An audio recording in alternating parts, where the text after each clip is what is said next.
Salmo 17.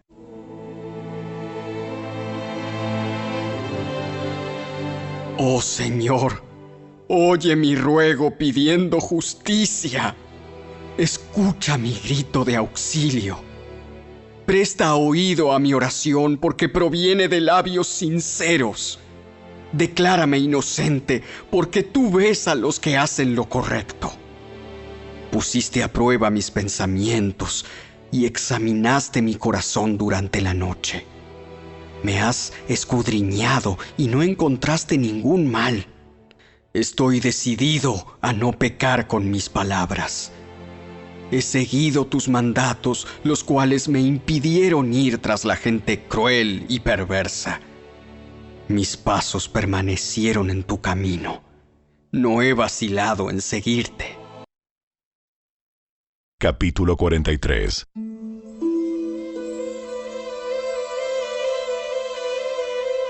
El hambre seguía azotando la tierra de Canaán. Cuando el grano que habían traído de Egipto estaba por acabarse, Jacob dijo a sus hijos: Vuelvan y compren un poco más de alimento para nosotros. Pero Judá dijo: El hombre hablaba en serio cuando nos advirtió: no volverán a ver mi rostro, a menos que su hermano venga con ustedes. Si envías a Benjamín con nosotros, descenderemos y compraremos más alimento. Pero si no dejas que Benjamín vaya, nosotros tampoco iremos. Recuerda que el hombre dijo: no volverán a ver mi rostro a menos que su hermano venga con ustedes. ¿Por qué fueron ustedes tan crueles conmigo? ¿Por qué le dijeron que tenían otro hermano? El hombre no dejaba de hacernos preguntas sobre nuestra familia. Nos preguntó: ¿su padre todavía vive? ¿Tienen ustedes otro hermano? Y nosotros contestamos sus preguntas. ¿Cómo íbamos a saber que nos diría: traigan aquí a su hermano? Judá le dijo a su padre: Envía al muchacho conmigo y nos iremos ahora mismo. De no ser así, todos moriremos de hambre. Y no solamente nosotros, sino tú y nuestros hijos. Yo garantizo personalmente su seguridad. Puedes hacerme responsable a mí si no te lo traigo de regreso. Entonces, cargaré con la culpa para siempre. Si no hubiéramos perdido todo este tiempo, ya habríamos ido y vuelto 2 veces. Entonces su padre Jacob finalmente les dijo: Si no queda otro remedio, entonces al menos hagan esto. Carguen sus costales con los mejores productos de esta tierra: bálsamo, miel, resinas aromáticas, pistachos y almendras. Llévenselos al hombre como regalo. Tomen también el doble del dinero que les devolvieron, ya que probablemente alguien se equivocó. Después, tomen a su hermano y regresen a ver al hombre. Que el Dios Todopoderoso les muestre misericordia cuando estén delante del hombre, para que ponga a Simeón en libertad y permita que Benjamín regrese. Pero si tengo que perder a mis hijos, que así sea. Así que los hombres cargaron los regalos de Jacob, tomaron el doble de dinero y emprendieron el viaje con Benjamín. Finalmente llegaron a Egipto y se presentaron ante José. Cuando José vio a Benjamín con ellos, le dijo al administrador de su casa: Esos hombres comerán conmigo hoy al mediodía. Llévalos dentro del palacio. Luego mata un animal y prepara un gran banquete. El hombre hizo conforme a lo que José le dijo y los llevó al palacio de José. Los hermanos estaban aterrados al ver que los llevaban a la casa de José y decían: Es por el dinero que alguien puso en nuestros costales la última vez que estuvimos aquí. Él piensa hacer como que nosotros lo robamos. Luego nos apresará, nos hará esclavos y se llevará nuestros burros.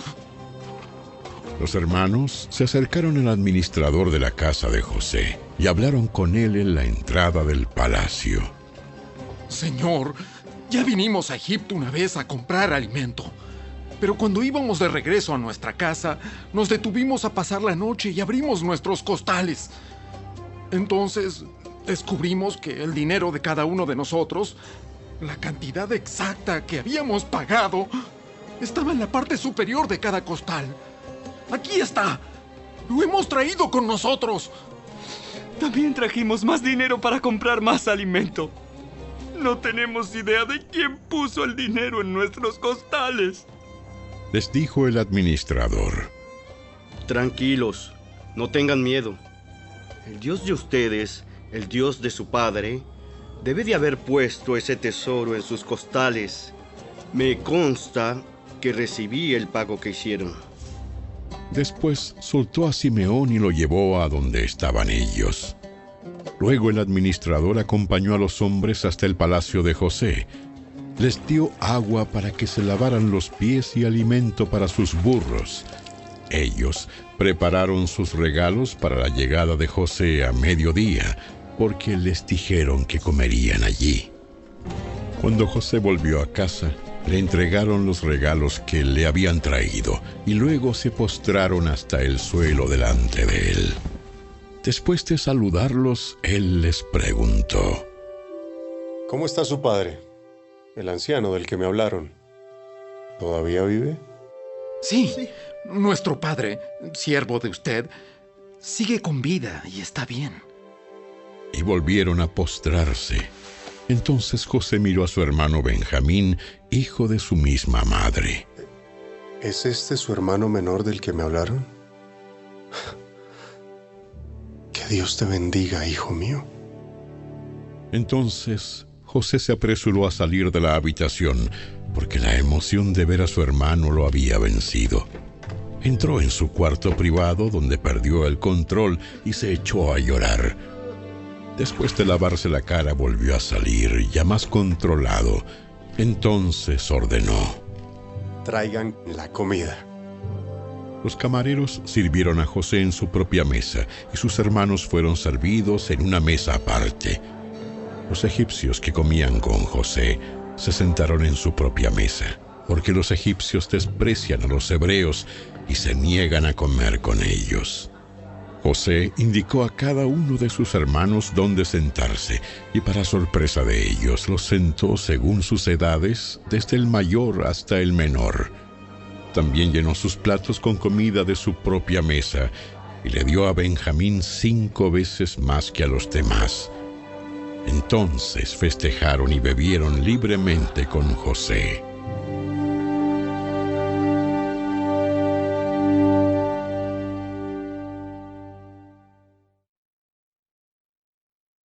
Capítulo 26. Cuando Jesús terminó de hablar todas esas cosas, dijo a sus discípulos: Como ya saben, la Pascua comienza en 2 días, y el Hijo del Hombre será entregado para que lo crucifiquen. En ese mismo momento, los principales sacerdotes y los ancianos estaban reunidos en la residencia de Caifás, el sumo sacerdote, tramando cómo capturar a Jesús en secreto y matarlo. Pero no durante la celebración de la Pascua, no sea que la gente cause disturbios. Mientras tanto, Jesús se encontraba en Betania, en la casa de Simón, un hombre que había tenido lepra. Mientras comía, entró una mujer con un hermoso frasco de alabastro que contenía un perfume costoso y lo derramó sobre la cabeza de Jesús. Los discípulos se indignaron al ver esto. ¡Qué desperdicio! Podría haberse vendido a un alto precio y el dinero dado a los pobres. Jesús, consciente de esto, les respondió: ¿Por qué critican a esta mujer por hacer algo tan bueno conmigo? Siempre habrá pobres entre ustedes, pero a mí no siempre me tendrán. Ella ha derramado este perfume sobre mí, a fin de preparar mi cuerpo para el entierro.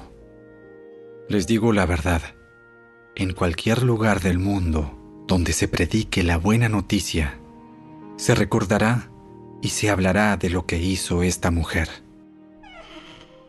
Entonces Judas Iscariote, uno de los 12 discípulos, fue a ver a los principales sacerdotes y preguntó: ¿Cuánto me pagarán por traicionar a Jesús?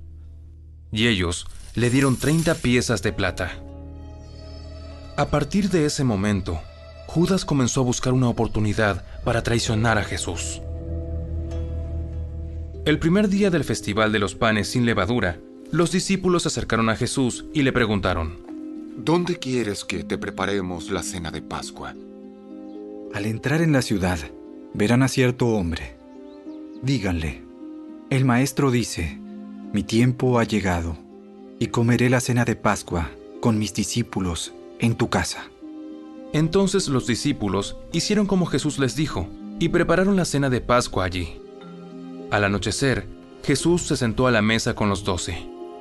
Mientras comían les dijo: les digo la verdad, uno de ustedes me traicionará. Ellos, muy afligidos, le preguntaron uno por uno: ¿seré yo, Señor? Uno de ustedes que acaba de comer de este plato conmigo me traicionará. Pues el Hijo del Hombre tiene que morir tal como lo declararon las Escrituras hace mucho tiempo. Pero qué terrible será para el que lo traiciona. Para ese hombre sería mucho mejor no haber nacido. Judas, el que lo iba a traicionar, también preguntó: ¿seré yo, Rabí? Y Jesús le dijo: tú lo has dicho. Mientras comían, Jesús tomó un poco de pan y lo bendijo. Luego lo partió en trozos, lo dio a sus discípulos y dijo: tómenlo y cómanlo, porque esto es mi cuerpo. Y tomó en sus manos una copa de vino, y dio gracias a Dios por ella. Se la dio a ellos y dijo: cada uno de ustedes beba de la copa, porque esto es mi sangre, la cual confirma el pacto entre Dios y su pueblo. Es derramada como sacrificio para perdonar los pecados de muchos. Acuérdense de lo que les digo. No volveré a beber vino hasta el día en que lo beba nuevo con ustedes en el reino de mi Padre. Luego cantaron un himno y salieron al monte de los Olivos. En el camino, Jesús les dijo: esta noche, todos ustedes me abandonarán, porque las Escrituras dicen: Dios golpeará al pastor y las ovejas del rebaño se dispersarán. Sin embargo, después de ser levantado de los muertos, iré delante de ustedes a Galilea y allí los veré. Pedro declaró: aunque todos te abandonen, yo jamás te abandonaré. Te digo la verdad, Pedro. Esta misma noche, antes de que cante el gallo, negarás 3 veces que me conoces. ¡No! Aunque tenga que morir contigo, jamás te negaré. Y los demás discípulos juraron lo mismo. Entonces, Jesús fue con ellos al huerto de olivos, llamado Getsemaní, y dijo: siéntense aquí, mientras voy allí para orar. Se llevó a Pedro y a los hijos de Zebedeo, Santiago y Juan, y comenzó a afligirse y angustiarse. Les dijo: mi alma está destrozada de tanta tristeza, hasta el punto de la muerte. Quédense aquí y velen conmigo. Él se adelantó un poco más y se inclinó rostro en tierra mientras oraba. Padre mío, si es posible que pase de mí esta copa de sufrimiento. Sin embargo, quiero que se haga tu voluntad, no la mía. Luego volvió a los discípulos y los encontró dormidos. Le dijo a Pedro: ¿no pudieron velar conmigo ni siquiera una hora? Velen y oren para que no cedan ante la tentación, porque el espíritu está dispuesto, pero el cuerpo es débil. Entonces Jesús los dejó por segunda vez y oró: Padre mío, si no es posible que pase esta copa a menos que yo la beba, entonces hágase tu voluntad. Cuando regresó de nuevo a donde estaban ellos, los encontró dormidos, porque no podían mantener los ojos abiertos. Así que se fue a orar por tercera vez y repitió lo mismo. Luego, se acercó a sus discípulos y les dijo: Adelante, duerman y descansen. Pero miren, ha llegado la hora y el Hijo del Hombre es traicionado y entregado en manos de pecadores. Levántense, vamos. Miren, el que me traiciona ya está aquí. Mientras Jesús hablaba, llegó Judas, uno de los 12 discípulos, junto con una multitud de hombres armados con espadas y palos. Los habían enviado los principales sacerdotes y los ancianos del pueblo. El traidor, Judas, había acordado con ellos una señal. Sabrán a cuál arrestar cuando los salude con un beso. Entonces Judas fue directamente a Jesús. Saludos, Rabí, exclamó, y le dio el beso. Jesús dijo: Amigo mío, adelante. Haz lo que viniste a hacer. Entonces los otros agarraron a Jesús y lo arrestaron. Pero uno de los hombres que estaban con Jesús sacó su espada e hirió al esclavo del sumo sacerdote cortándole una oreja. Guarda tu espada. Los que usan la espada morirán a espada. ¿No te das cuenta de que yo podría pedirle a mi padre que enviara miles de ángeles para que nos protejan y él los enviaría de inmediato? Pero si lo hiciera, ¿cómo se cumplirían las escrituras que describen lo que tiene que suceder ahora? Luego Jesús le dijo a la multitud: ¿Acaso soy un peligroso revolucionario para que vengan con espadas y palos para arrestarme? ¿Por qué no me arrestaron en el templo? Estuve enseñando allí todos los días. Pero todo esto sucede para que se cumplan las palabras de los profetas registradas en las Escrituras. En ese momento, todos los discípulos lo abandonaron y huyeron. Luego la gente que había arrestado a Jesús lo llevó a la casa de Caifás, el sumo sacerdote, donde se habían reunido los maestros de la ley religiosa y los ancianos. Mientras tanto, Pedro lo siguió de lejos y llegó al patio del sumo sacerdote. Entró, se sentó con los guardias y esperó para ver cómo acabaría todo. Adentro, los principales sacerdotes y todo el concilio supremo intentaban encontrar testigos que mintieran acerca de Jesús para poder ejecutarlo. Sin embargo, aunque encontraron a muchos que accedieron a dar un falso testimonio, no pudieron usar el testimonio de ninguno. Finalmente, se presentaron 2 hombres y declararon: Este hombre dijo: puedo destruir el templo de Dios y reconstruirlo en 3 días. Entonces, el sumo sacerdote se puso de pie y le dijo a Jesús: Bien, ¿no vas a responder a estos cargos? ¿Qué tienes que decir a tu favor? Pero Jesús guardó silencio. Entonces, el sumo sacerdote le dijo: Te exijo, en el nombre del Dios viviente, que nos digas si eres el Mesías, el Hijo de Dios. Tú lo has dicho. Y en el futuro verán al Hijo del Hombre sentado en el lugar de poder, a la derecha de Dios, y viniendo en las nubes del cielo. Entonces, el sumo sacerdote se rasgó las vestiduras en señal de horror y dijo: ¡Blasfemia! ¿Para qué necesitamos más testigos? Todos han oído la blasfemia que dijo. ¿Cuál es el veredicto?